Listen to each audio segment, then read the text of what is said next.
thank you very much for joining us in the studio. So my first question will be about Syria. We talked a lot about Russian forces and about the future of this country. Would you please explain what will happen in Syria in the next years?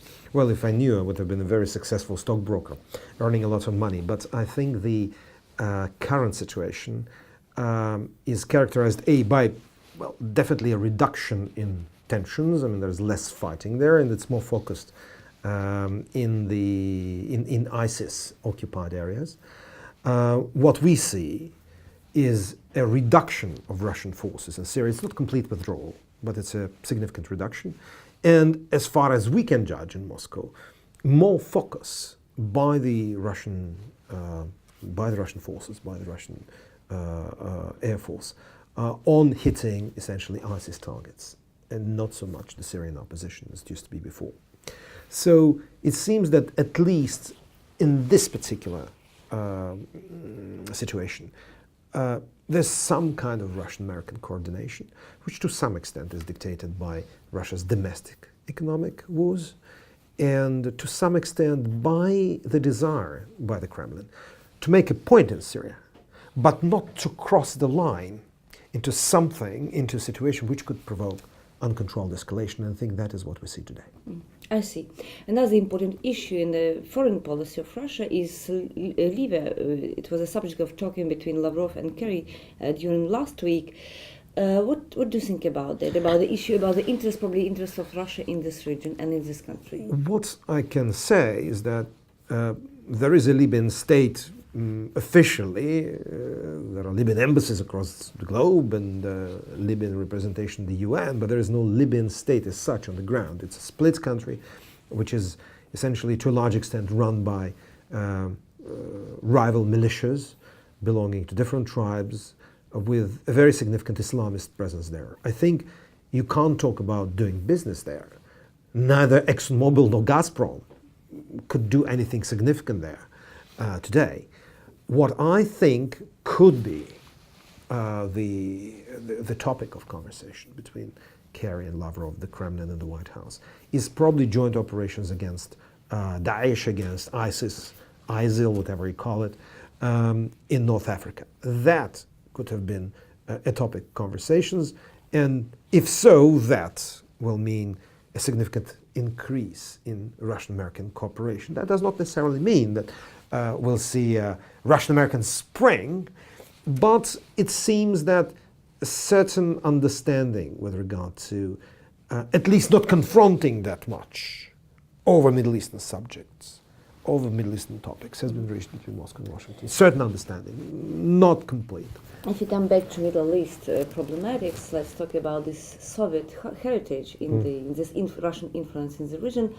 What has changed, according to you, in this Russian-Soviet influence in this region? A lot of things have changed. One thing remained the same. When I used to serve in the Middle East in the 1980s, I was much younger.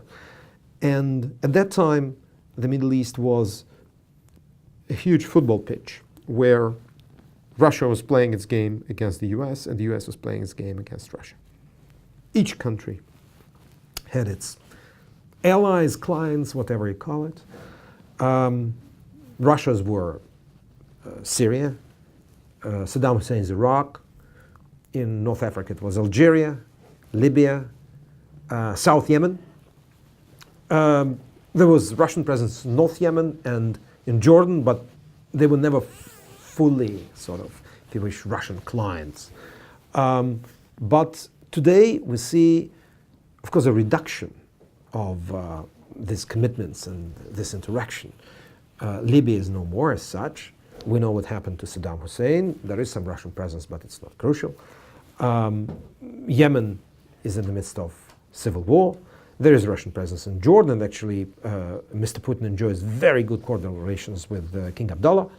But generally, until very recently, and actually until today, it was the Syrian regime that remained the only ally.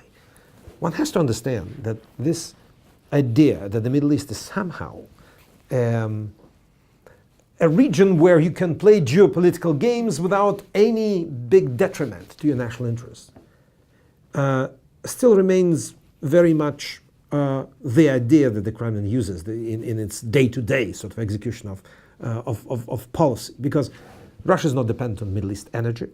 There are no Russian communities to speak of, apart from Israel, which is a thing apart.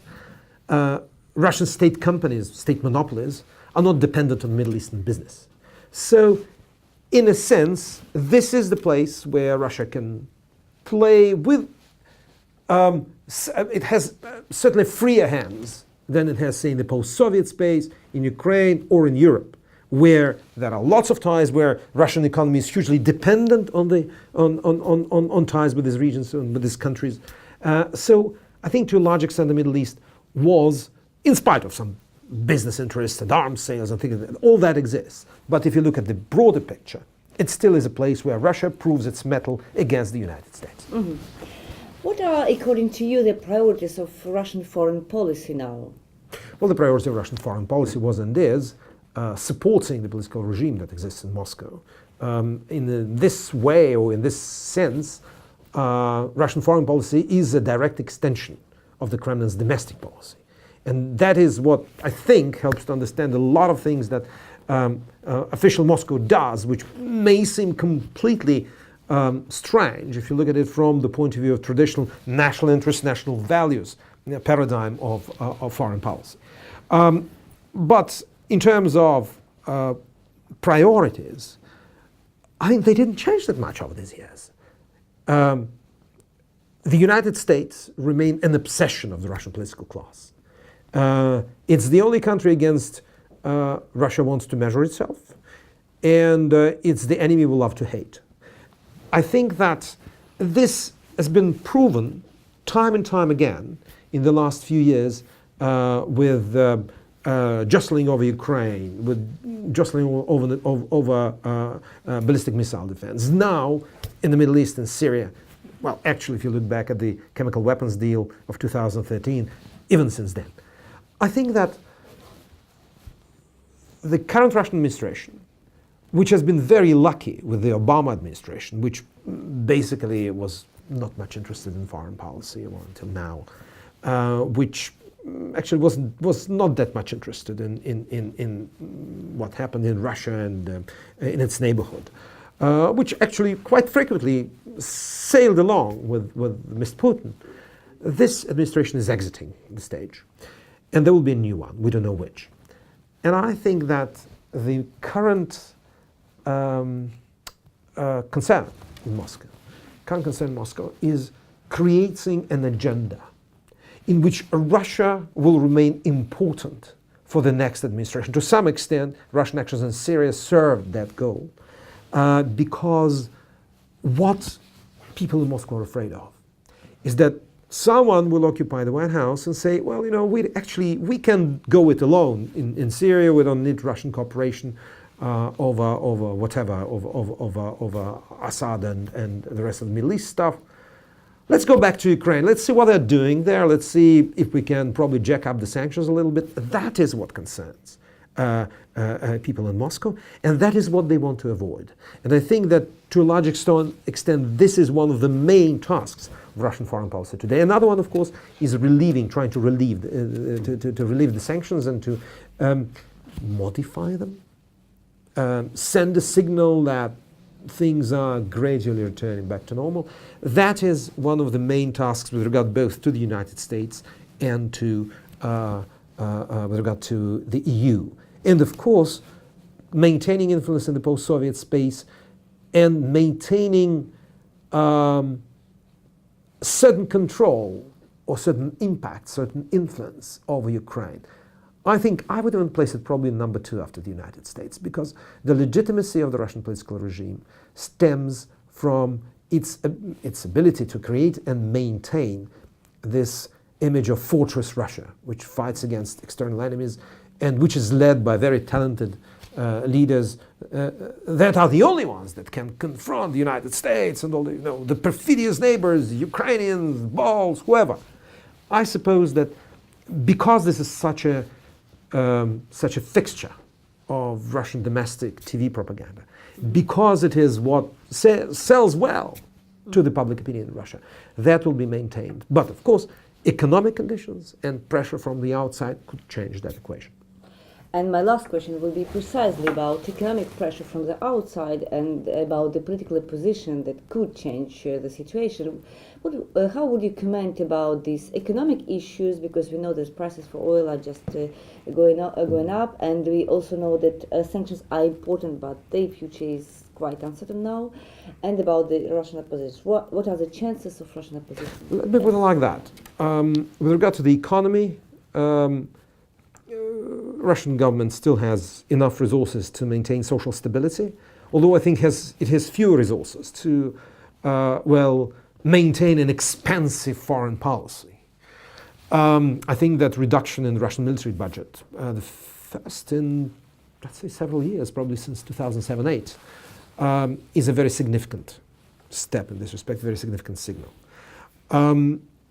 I think that external economic pressure did work, and the fact that Russian state companies, Russian state banks cannot borrow outside is a very important factor in decision-making in Moscow. The fact that both American and European EU banks were strongly recommended not to deal with issuing Russian bonds is something that's been very much noted in the Kremlin. I'm pretty sure about that. So economic conditions do have a direct impact on the behavior of Russia externally, and to some extent on what the government does internally. With regard to the opposition, I think that the Duma elections will be well controlled by the Kremlin. They'll be probably slightly more honest than the ones in 2011 that provoked protests in major Russian cities. But I think the government has enough money and enough clout over, say, television to convince the people that they should vote for United Russia and for the Kremlin appointees in the regions, especially in the independent constituencies. But I think that if what we'll see this autumn is whether the democratic opposition is able to unite, to present a credible alternative, and even if it doesn't win or doesn't send people to the Duma, which is a probability, it will be a trial run before 2018, before the presidential elections, which are much more important than the Duma elections, and where a united single candidate of the democratic opposition could make a difference. That is something that is well understood in the Kremlin, and that is something that I think an increasing number of people in the opposition also understand. So let's look at it, let's look at this year as a kind of trial performance before possibly much more severe and much more tough battles that we'll see coming up in 2017, 2018. Thank you very much for an extremely interesting talk. Thank you.